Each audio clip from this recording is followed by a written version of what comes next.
मैं आपको एक बात कहना चाहता हूं, सुनिए।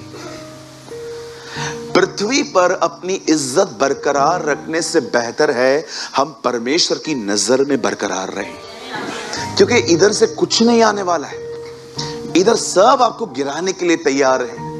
इट्स बेटर कि आप हर चीज को परमेश्वर के सामने सेटल करो।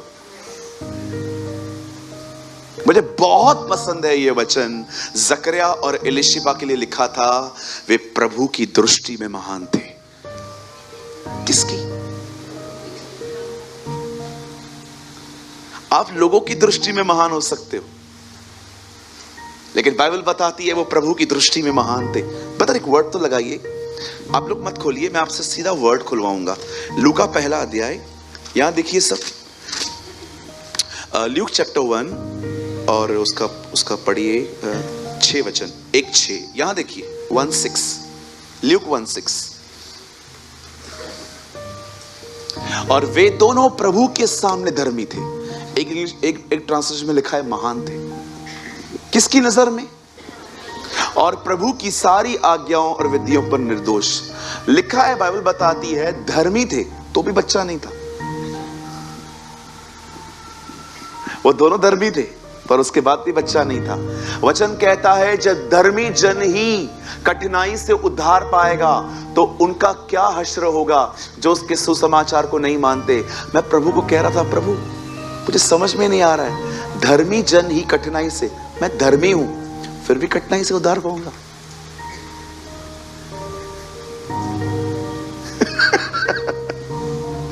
कितनी सोचने वाली बातें है ना। धर्मी जन ही कठिनाई से उद्धार पाएगा।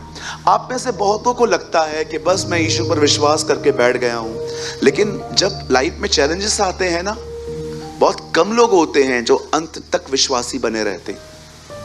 मैं कितने लोगों को जानता हूं फ्रस्ट्रेशन में जीसस को छोड़ के चले जाते। कोविड आया, मेरे घर पे क्यों मौत हुई, प्रभु कहां था उस समय, उसने मुझे क्यों नहीं बचाया।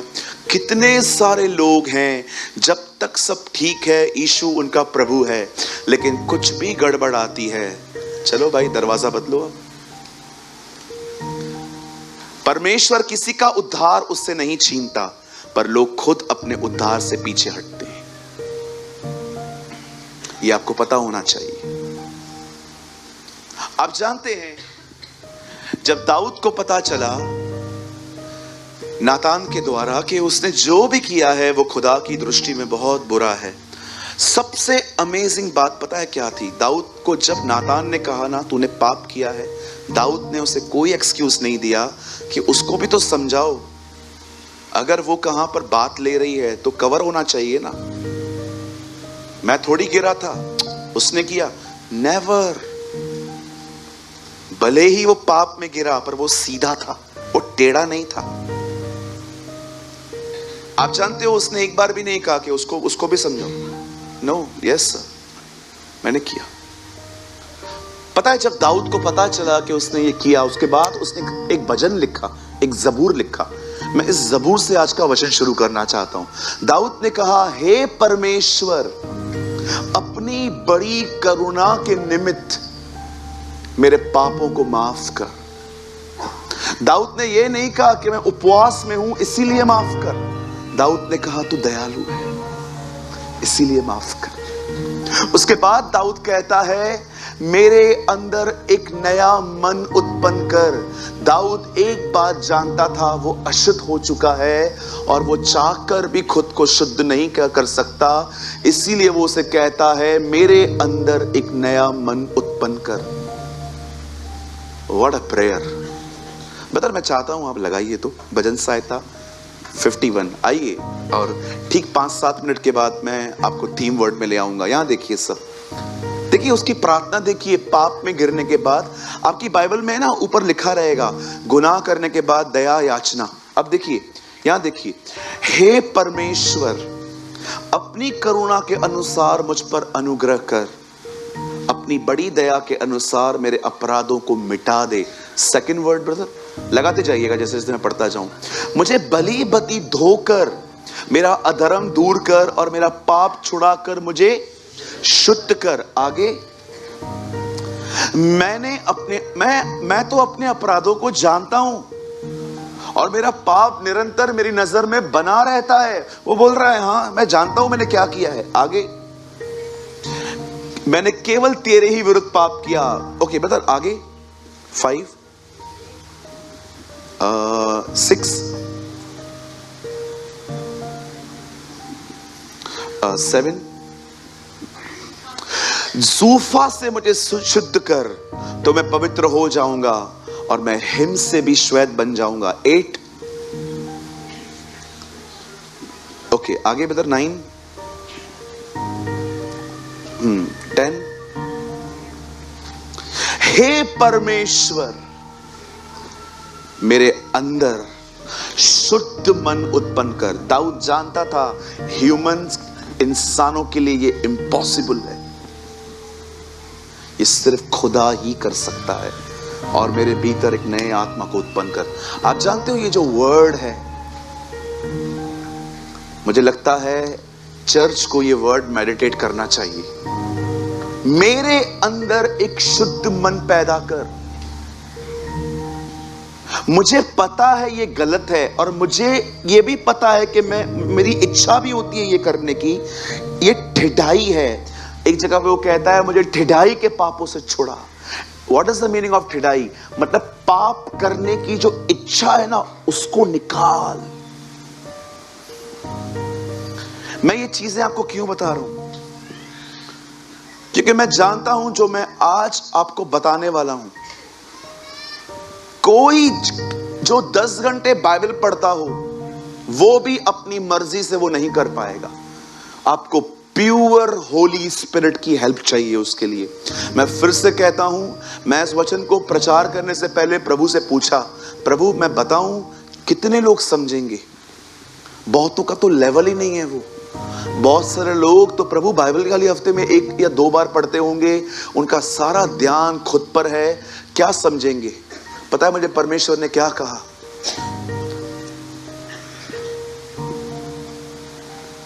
वो बच्चे नहीं रहना चाहते, तू उन्हें बच्चे रहने देता है। जब तक तू आज ये स्टैंडर्ड नहीं लाएगा सामने, कोई वहां पर रीच होने की कोशिश भी नहीं करेगा। और आज मैं आपको सच कहता हूं, मैं परमेश्वर की अगुवाई से मुझे कभी कभी लगता है नहीं ये प्रभु की आवाज नहीं है, तो मैं हमेशा को कहता हूं मैं महसूस कर रहा हूं।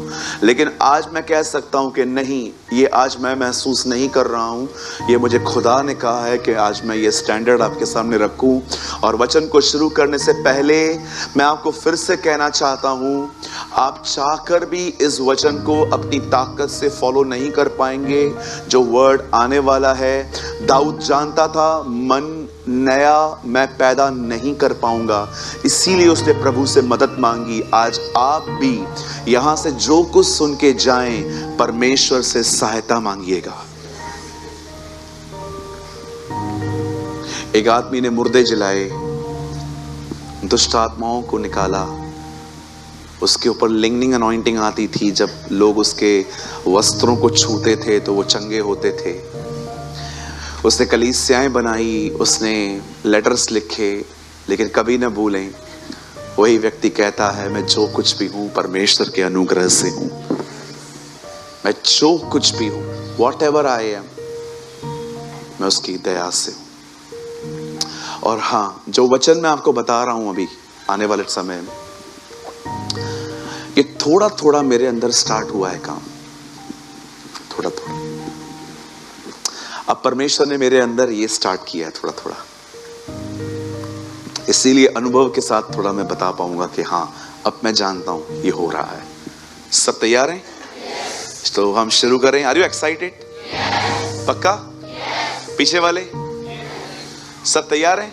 yes. मेरे साथ खोलिए द बुक ऑफ हिब्रूज, इब्रानियों की किताब, इब्रानियों की किताब, उसका 4 अध्याय पढ़ूं मैं, क्योंकि परमेश्वर का वचन जीवित, प्रबल और हर एक दोधारी तलवार से भी बहुत तेज है, प्राण आत्मा को गांठ गांठ और गूदे गूदे को अलग करके आर पार छेदता है, वो मन की भावनाओं और विचारों को जांचता है।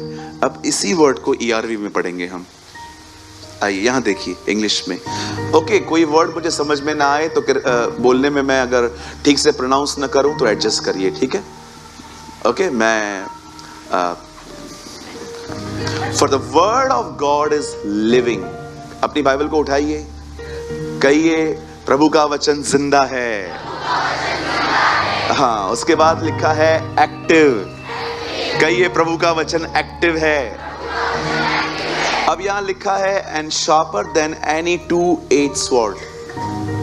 जो तलवार होती है ना, वो उससे भी ज्यादा तीखा है। लेकिन ये तलवार करती क्या है? It and even the dividing of the soul and the spirit. ये तलवार जो है, ये लोगों को मारने के लिए नहीं है। ये तलवार है आपके अंदर, आपका अंदर का पोस्टमार्टम करने के लिए। किस चीज का? हाँ, and both joints and marrow. Okay, मुझे जो चीज आपको समझानी ना अभी वो आ रही है। And both joints and marrow and is able to discern the thoughts and intentions. पूरी मीटिंग इसके ऊपर चलने वाली है आज। आइए सब हिंदी लगा दीजिए। धन्यवाद प्रभु का, परीक्षा में बचाया उसने। ओके, मेरा इंग्लिश बहुत वीक है यहाँ, ज्यादा भी वीक नहीं है। मैं खाली विल की जगह वॉस और वॉस की जगह विल लगा देता हूँ, ही की जगह शी की जगह ही। ओके, अगर आप में से किसी को भी इंग्लिश पढ़ने समझने के लिए मेरे पास आने वाला है, आप जरूर आइए। मैं निश्चय जानता हूं आप फेल होंगे। ओके, आइए सब सामने देखिए। अब आइए, मैं आपको थोड़ी सी अपनी गवाही बताऊंगा आज। मैं जब प्रभु में आया तो मैं आपको बताना चाहता हूं, मैं कोई सीकर नहीं था। सीकर समझते हैं आप लोग? सीकर का मतलब मैं कोई खुदा को ढूंढने वाला व्यक्ति नहीं था। हम प्रभु के पास आए थे स्वार्थ में। कोई है मेरे साथ जो प्रभु के लिए नहीं, प्रभु से पाने के लिए कुछ आया था? ओके, लंबा हाथ उठाइए। Very good, God bless you. Okay, मैं आपको बताना चाहता हूं, मेरी मम्मी बीमार थी। मेरी मम्मी को बैक में जो L1 L2 है वहां गैप थी। मैं अपनी मम्मी के लिए बहुत दुआ करता था, और भी बहुत सारी घर में जरूरतें थी, बहुत सारी चीजें दिमाग में चलती रहती थी।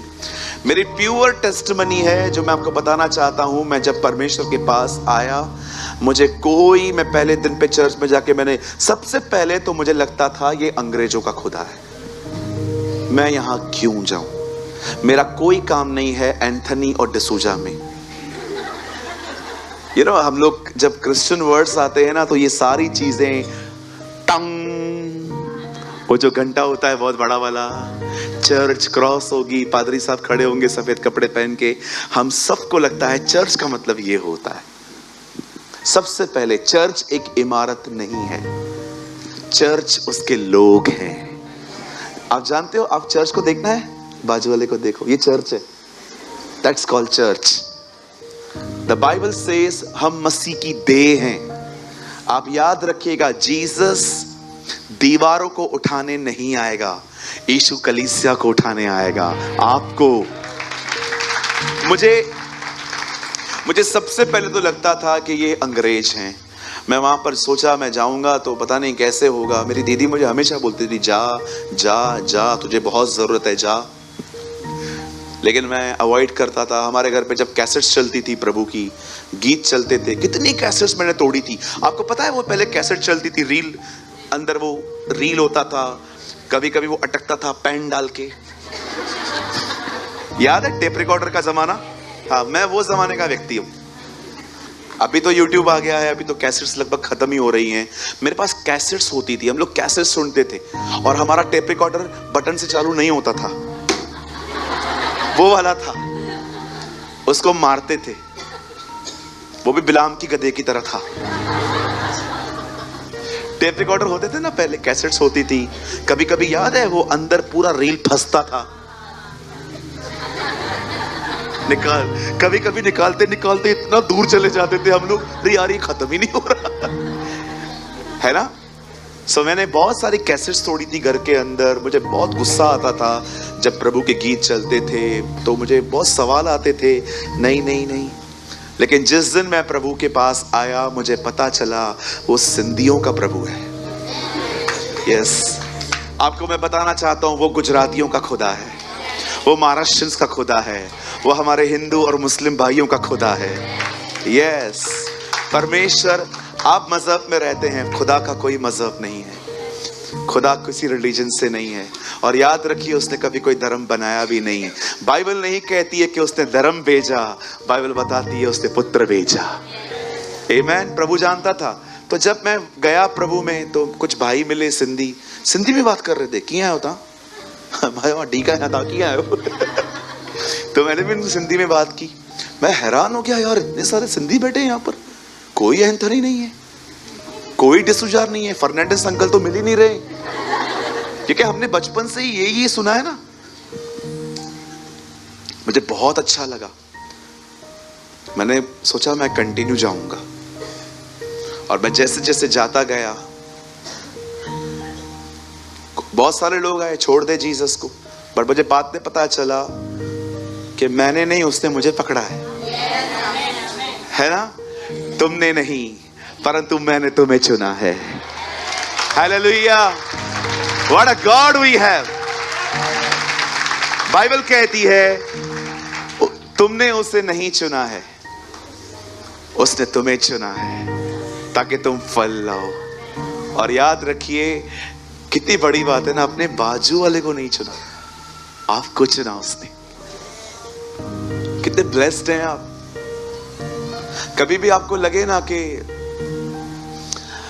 मेरे पास ये नहीं है, वो नहीं है, वो नहीं है, ये नहीं है, पर कभी भी आप किसी को देख के जलो, तो पहली चीज ये याद किया करो, वो नहीं चुना गया, मैं चुना गया, मैं आशीषित हूं। आप जानते हो, द बाइबल सेज, सुनिए बड़े ध्यान से सुनिए, बाइबल सेज खुदा ने हमें चुना है। और जैसे जैसे मैं प्रभु में गया, मैं आपको अपनी ऑनेस्ट टेस्टिमनी बता रहा हूं, मैं प्रभु के पास पाने के लिए गया था और सब पा लिया मैंने। मेरी मम्मी ठीक हो गई, मेरे पापा के स्टोन्स निकल गए, मैं बहुत डिप्रेशन में था, मैं रात भर घूमता था। बहुत लोगों को पता है ये बात। मैं बहुत परेशान होता था, मैं पैदल चलता था बहुत स्ट्रेस में। कुछ लोग होते हैं ना, बहुत खा लेते हैं, कुछ लोग बहुत पी लेते हैं, कुछ लोग शॉपिंग कर लेते हैं। हाँ, स्ट्रेस में करते हैं, अलग अलग फ्रूट्स हैं, शॉपिंग कर लेते हैं, बट जिस दिन स्ट्रेस उस दिन घर बर्बाद। लेकिन कुछ ऐसे भी होते हैं जो पैदल चलते हैं, मैं उनमें से था। मैं स्ट्रेस में 10-10 किलोमीटर पैदल चलता था, मुझे पता नहीं चलता था। मैं कभी कभी कैंप फायर से पैदल होके आता था, मुझे पता नहीं चलता था। चलता रहता था। आप जानते हैं, जब परमेश्वर ने हमारे परिवार को ब्लेस किया, आशीषित किया, उसके बाद मुझे ऐसा लगा कि अब बस मुझे मिरेकल्स के पीछे भागने की जरूरत नहीं है। और मैंने सिंसियर वे से बाइबल को स्टडी करना स्टार्ट किया, बहुत सिंसियर वे से, रात सुबह उठ के। आपको इनकरेज करने के लिए बता रहा हूं, मैंने अधिकतर परमेश्वर के वचन के प्रकाशन उपवासों में पाए हैं। मुझे कोई भी वचन समझ में नहीं आता था, मैं उसके लिए फास्टिंग करता था, हाफ डे उसके लिए कंटिन्यू प्रे करता था, प्रभु अपने वर्ड को मेरे लिए खोलिए। और परमेश्वर अद्भुत तरीके से अपने वचनों को मेरे सामने खोलते थे। ऐसे करते एक छोटी सी कॉटेज मीटिंग प्रीच करने के लिए मिली, वहां पर लोग ब्लेस्ड हुए। फिर पास्टर साहब ने कहा कि चलो आओ, अब आओ चर्च में प्रीच करो। फिर हमने वहां भी प्रीच किया तो लोगों को बहुत ब्लेसिंग मिली। आहिस्ते मैं अनुभव से पहचान पाया कि मुझे परमेश्वर ने टीचिंग का वरदान दिया है, और मैं उसमें से ही अभी भी, आप देखिए, भले कोई कितना भी कुछ कहे, मैं अपनी बुलाहट में उसी में बना रहता हूं। क्योंकि परमेश्वर ने हर एक को अलग अलग तरीके से यूज किया। मैं किसी को नहीं कहता हूं, अगर कोई मुझे कहता है मैं इनकरेज करता हूं, ओके करो ब्रदर, क्या प्रॉब्लम है इसमें। परमेश्वर ने जो आपको दिया है आप वो करो। आपको अपनी सेवकाई, याद रखिए, बुलाहट अब्राहम की थी, लूत की नहीं थी। एक पास्टर ने मुझे कहा, जो मेरी बुलाहट है वही मेरी कलीसिया की बुलाहट है। मैंने कहा होता ही नहीं है ऐसा। परमेश्वर हर एक को अलग अलग तरह से इस्तेमाल करते हैं। आमीन।